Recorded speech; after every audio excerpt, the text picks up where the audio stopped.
He gobbled. He gobbled. I heard him gobble. He's way out there. I heard him gobble a while ago, but he's further away. I should have caught him earlier.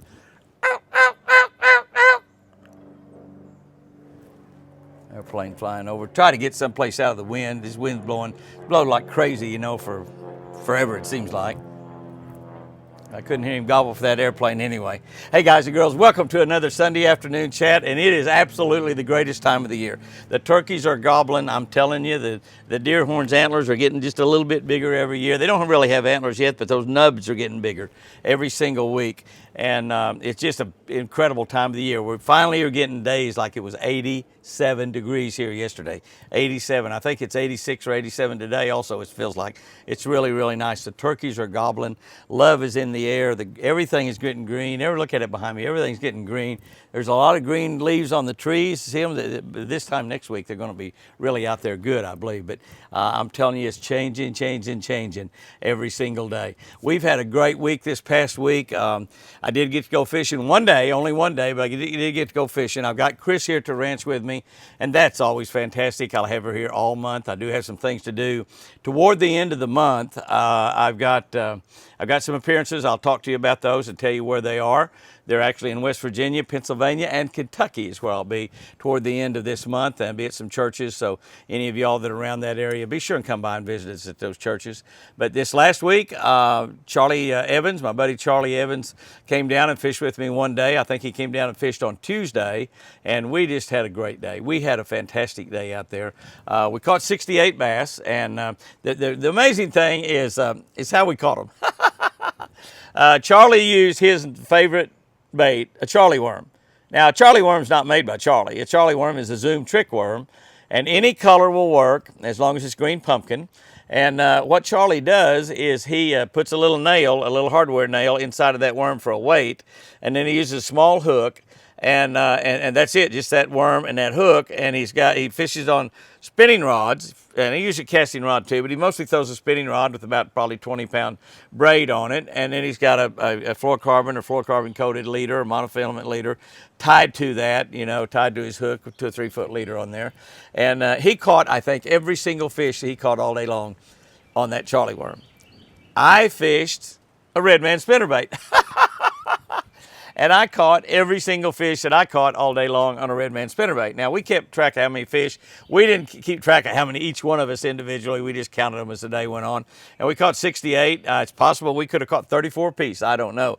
I am not sure which one of us might have caught the most, but they just sort of, that shows you that they bite both those baits. He's fishing a bait down on the bottom. I'm fishing bait all the way from right under the surface to down 5, 6, 7, 8, 9, 10 foot deep, depending on what we were fishing. But they hit both baits really well.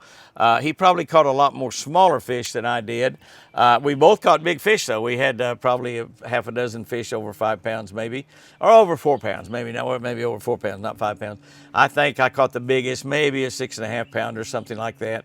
But we just had a spectacular day, Charlie Evans is a guy, if you've been around, you've probably seen him around. He's the guy in the Paw Patrol boat. That's right, Paw Patrol. He's got the Paw Patrol Ranger, and he makes appearances with the Paw Patrol characters. I don't know their names, but he makes appearances with them. He was at the World Fishing Fair over at Bass Pro last weekend with me the entire week. This weekend, I think he's down at the racetrack in Dallas-Fort Worth, down there with his boat at that event down there. I think working for Bass Pro at that NASCAR event, as a matter of fact. But a great friend. I've known Charlie for a long time. I'm sure glad he came by. We had a great day fishing. It'd been a couple, 2 or 3 years since I'd fished with Charlie, so that's an absolutely fantastic time. We've been really, really working. Like I said, Chris is here with me. Miranda's been coming and helping me take care of Chris today. She's been a godsend for me, helping me take care of, keep the house clean too. So that's really good. And she's just doing a great job. She really is. But I just got so much work we're trying to do this time of the year. The television show is doing great, doing absolutely fantastic. ESPN, being back on ESPN after 10 years off of there has just been fantastic. We're on ESPN 2 every Saturday morning at 7:30 Eastern, 6:30 Central, on there for 26 weeks. So we'll be there through April, May, and June. We're on our second 13 weeks right now. We are not on the Discovery Channel on Sunday morning. We were there the first 13 weeks only. We are on the Pursuit Channel all year long. We are on Heartland Network all year long, World Fishing Network, WFN, Wired to Fish all year long, the Hunt Channel all year long. My family, several, AT&T Sports Southwest, the channel that carries the Houston Astros. We're on there a couple, 2 or 3 times a week. But the show is just doing great. Biggest year ever for the television show. More viewers, the biggest outdoor fishing show out there, and our biggest outdoor show of any kind out there. And we want to thank y'all for that. Y'all have really helped make that show good. This is year number 45, 45 years doing that old television show. It's amazing, isn't it? It's absolutely amazing. So things are going good. We've been working down here. Baseball season started. Chris loves baseball. Our OU girls softballs are still winning every single day. They won 21-0 today. 21-0. That's right, 21-0. And it's a 5-inning game, is all that is.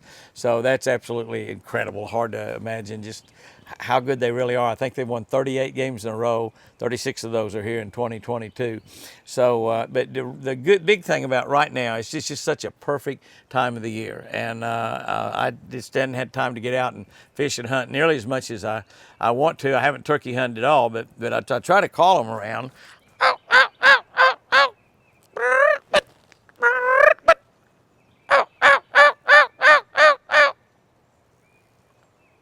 Still gobbling, but I think he's getting further away all the time. I'm sure he's got a couple hens. He just trying to, wherever they go, he's going. That's just it. He's going to be where the girls are. I actually just looked over down toward the lake and saw a hen walking down there a minute ago. So maybe my hen calling. Maybe I'll call that hen up. You know, that's one of the things you want to do in turkey hunting. Honestly, you're wanting to call up a gobbler, but if you can call up a hen, particularly this time of the year, and hens will come to you because they're a flock animal. And are a bird, flock bird, and they like to be around other birds. Most of the animals do that. They're not very many of them loners, and so they hear another hen. They want to get over and visit with that hen, spend a little time with them. They kind of roost in the same area and everything, and as they break up during the days, they move around. But this is the greatest time of the year.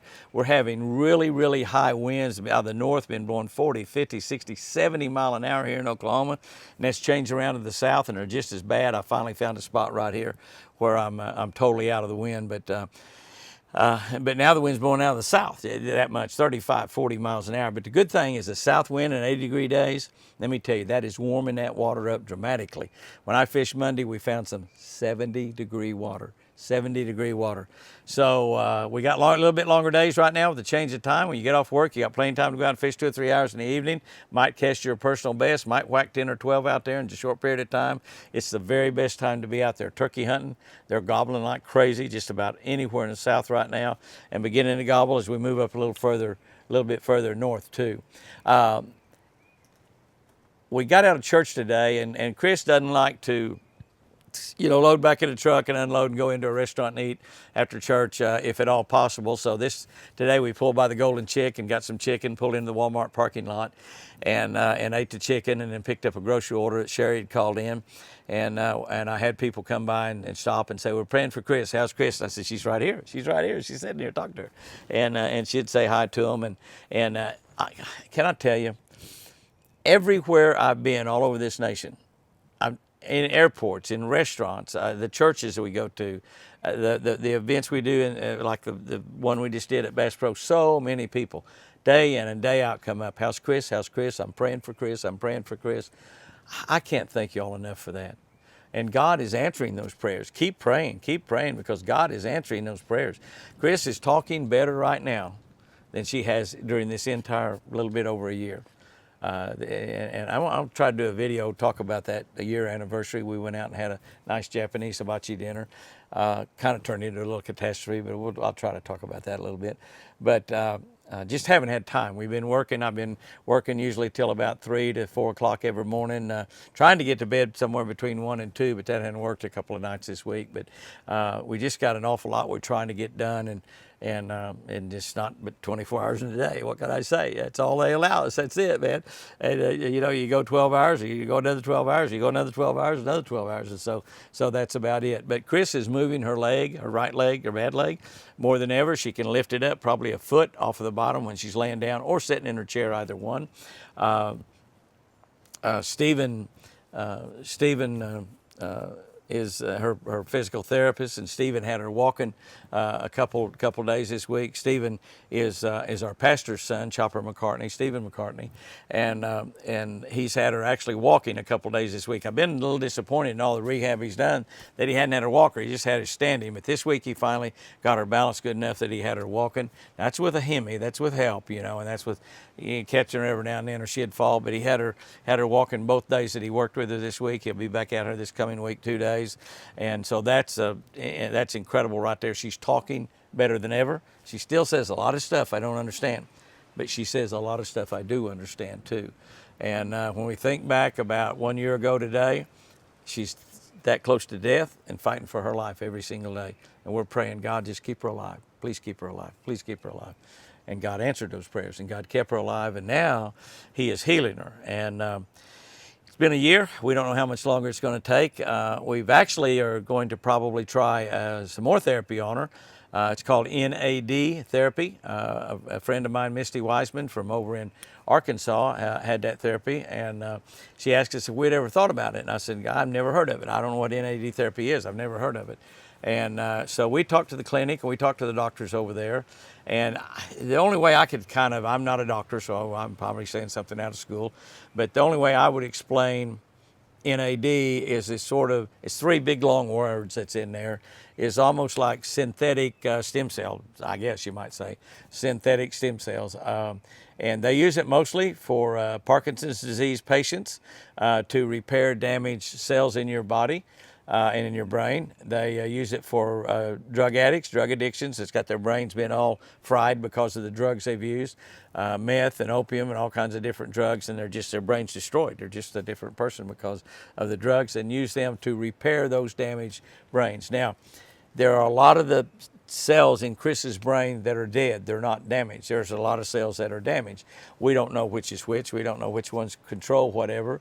So we're likely going to go ahead and try that therapy some. It's an all-day therapy. When you do it, they put it in through a drip, so it goes intravenously into your veins over 8 or 9 hours. It's got to go in very slowly, and you do, 5 to 10 sessions, and every single session is very expensive, so it adds up in a hurry. It's a very expensive process, but I'll spend and gamble everything I've got to try to make that beautiful woman well. I really will, and so we'll see how that goes. And we're very hopeful that might happen. My son-in-law, who's a doctor, obviously, Jack's got involved in this, like we got him involved in it at the moment we heard about the NAD therapy. And he's visiting with some of his friends who are neurosurgeons, and it's quite likely that we'll probably go to the clinic in Little Rock and do that therapy one day, and then probably simply buy the drugs and do the therapy ourselves over here in Oklahoma. Jack, of course, being a doctor, is licensed to do that and can administer the whole thing, and actually administer it with really modern, up-to-date equipment that can monitor her blood pressure every 15 minutes, keep her EKG on her heart, and we can really monitor things really, really good. If we do decide to do that therapy, and we haven't really totally made up our mind yet, but if we do decide to do that therapy, we're going to chronicle it. I'll ask him, can I chronicle it on social media? Because if it's something that really works and helps Chris, and she's talking better and walking after these therapies, it's something that everybody's going to probably want to know about. If it fails, it might be a bad deal for them, but if it fails, it fails, But and there's no guarantee that it'll work. Obviously, any this type of stuff, there's no guarantee. And but God is healing Chris, and we feel like that God might have brought Misty into to run into me over there at the Bass Pro Shop World Fishing Fair, and I know that God's in it, and I prayed about it a lot to God, and the more I pray, the more excited I get about that. It might be something to circumvent a little time in healing the damaged cells in her brain. Those cells that are dead up in her brain, it's not going to do anything to. There's just no doubt about it. Only Jesus can heal dead cells. You know, NAD or stem cell infusions, none of that can really, you know, if the cell's dead, it's dead. There's not anything, only one person that can bring that back to life, and that's Jesus Christ. And Jesus has probably already brought some dead cells back to life in Chris's brain. The right side of her brain is not damaged hardly at all. It was had a lot of pressure on it, and there might be some damaged cells there, but the right side was not damaged. The left side about 70% destroyed. About 70% destroyed. She should, basically, as the doctor said up there after she had that stroke, will probably be pretty much a vegetable the rest of her life. She's not a vegetable. She's a beautiful woman. Speaking of Chris, and again, thank y'all for those prayers. Golly, keep praying, keep praying. It's working, it's working. Speaking of Chris, we've got 3 videos coming up with Chris. That's right. Many of y'all been asking me, when are we going to see Chris again? When are we going to see Chris again? You know, we got a Monday night, Tuesday night, Wednesday night. The next 3 nights, if Pat gets them all edited, we've got them all done, because she's been down here with me every single day, and will be here with me every single day the rest of this month. But one will be Chris's colossal surprise. Finally. I've been working on this surprise for months. The last couple of months I've been talking to you about it. I know you thought I was just teasing, and I'm not. It is a magnificent surprise. It'll be a surprise that I think everyone is going to love. Chris just absolutely loved it. I mean, she just goes, wow, I can't believe this. And so I think everybody else is going to go the same way. If you don't go, wow, that's fine. But I went, wow. I mean, I'm just like, and it just took a lot more time, a lot more effort, a lot more money than what I thought it would to make this happen. But anyway, it's really a great surprise. We're going to do another video on Tuesday, I think, probably. With a big ride around the ranch. It got up to that 87 degrees, and I took Chris on a big ride in the mule, and we rode around the ranch for 2 or 3 hours, and we just had a fantastic time doing that. Saw a lot of animals, and so take a look at some of those fields that were black a couple, 2 or 3 weeks ago, and see what they look at right now. And Chris just had a ball. I had a ball on that ride. And then we've got another little short video, be about 15 minutes is all, maybe not even that long, of Chris feeding Forrest, hand feeding Forrest, and hand feeding split ear.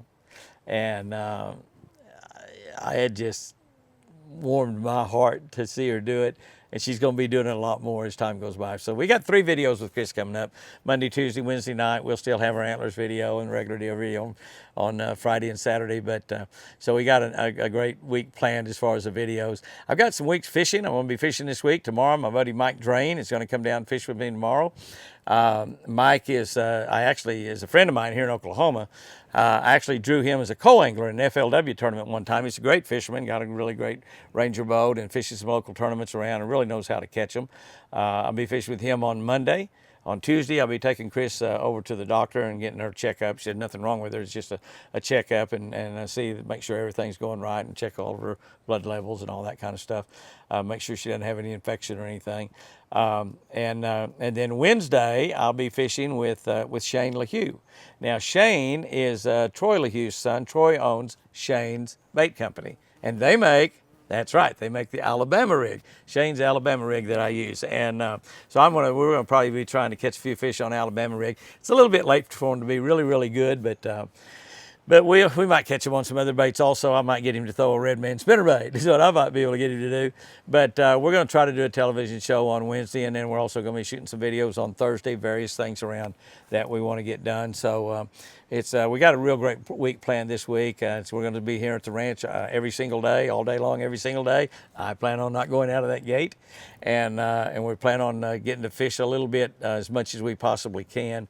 And hopefully, baseball season started. I'm hopefully going to get to watch some Dodger baseball games and with Chris, and hopefully get in bed at a decent time instead of 3 or 4 o'clock in the morning like I have been doing. So we got a great week planned for this next week, so that's going to be fantastic as well. I did want to mention before I get off of here the 3 places where I'll be this week, not this coming weekend, this Easter weekend. We'll talk about that too just a second. But the following weekend, I will be on Saturday, Friday night, April 22nd, Paintsville, Kentucky. That's right, Paintsville, Kentucky. Friday, April 22nd. I think First Baptist Church. I'm not positive about that. All I have written down on my calendar is Paintsville, Kentucky, Friday night, April 22nd. The next day I'll be over at Huntington, West Virginia at the Huntington Baptist Association on Saturday. I think that's from 10 o'clock till 2 o'clock or something like that. They're having a tournament over there. The Huntington Baptist Association is having a tournament, and I'll be there at that. And I don't know if I'll be speaking or just visiting with people. I don't really know, but I know I'm going to be there. And I know I'm going to be there with a bunch of fishermen and a bunch of Baptists. I'll have a lot of fun. I know that for a fact. I will be the following weekend on Saturday night, April 30th, First Baptist Church, Linesville, Pennsylvania. That's right, Linesville, Pennsylvania. If you've never gone to any of those Wild Beast Feast or men's events, or there are various things, sometimes they're a big fish fry that they have at these churches, even if you don't attend church, come and see us at some of those. Come and see us at some of these events that we're going to be at, and listen to what I've got to say about what God is doing in my life. And it might be a life-changing event if you go there. And I promise you, most of the places, they feed you some good food, they have some great music, and there's some great people there. You might make a lifelong friend there at some of those events. So, but anyway, that's where we'll be. Paintsville, Kentucky, Friday night, April 22nd. Huntington, West Virginia, Saturday, April 23rd. Linesville, Pennsylvania, Saturday, April 30th. April 30th. So, this coming week is Easter. It's Easter. All right, here's what I want to tell you churchgoers. This is exactly what I want to tell you churchgoers. If you don't get there early, you're probably not going to get your seat. 2 days that more people attend church in America, probably all over the world, than any other Sunday, Easter and Christmas. Don't know which one is the most. Might be Easter, it might be Christmas. You can make a case for either one, but Christmas got a lot going on there, so probably might be more than Christmas. I don't know. Probably more Easter. Both days are very important. The birth of Christ and the death and resurrection of Christ. And we're celebrating next Sunday the day that Jesus Christ walked out of the grave. That's what we're celebrating. We're celebrating Jesus rising from the dead, just like he said he would, just like was prophesied in the Old Testament hundreds and hundreds and hundreds of years before Jesus was even born of a virgin. Prophesied that Jesus would be beaten and flogged and humiliated and killed, and yet rise from that grave 3 days later. Jesus himself said, they're going to beat me. They're going to humiliate me. They're going to humiliate all of you. They're going to kill me. They're going to kill me on a cross. They're going to destroy this temple. This is my body. But I'll build it back in 3 days. And he did. And he did. And that dead man walking out of that grave, that cross that he died on, him walking out of that grave 3 days later, it gave him victory over death. It gave him victory over Satan, the devil. And it gives you and me victory also as long as we believe in him and make him Lord of our life. We're going to do the same thing. We're going to live forever with Jesus in heaven. Destroy this temple, Jesus is going to bring it right back. Going to bring it right back. So this Sunday is a big, big Sunday in the life of any Christian. If Jesus didn't walk out of that grave, wouldn't be any point in being a Christian at all. Might as well shut the door in all the churches. But he did walk out of that grave, and he proved that he had victory over death. And the other thing that he did, and this is one thing that my preacher was preaching on this morning, he read a verse in Colossians, and it said that the cross disarmed the devil. Disarmed the devil. The devil uses lots and lots of tools. He is a liar. He's out here to seek, kill, and destroy us. He uses lots of tools, but Jesus Christ took away his weapons. He's already defeated. He doesn't have any weapon that will defeat us. Jesus disarmed him. He's disarmed him. And yeah, he'll throw things like strokes. He'll throw things like bankruptcies, like divorces, like drugs. He'll throw things in our life that is aimed to destroy us. But can I tell you, Jesus Christ himself has defeated all of that. He's beat all of that. He's beat strokes. He's beat addictions. He's beat bankruptcies. He's beat COVID-19. He's beat death. He's beat death. And it proves that we'll beat it also, as long as we make him our Lord and Savior. Guys and girls, go out there and have you a great week this week. Remember, I sure do love you.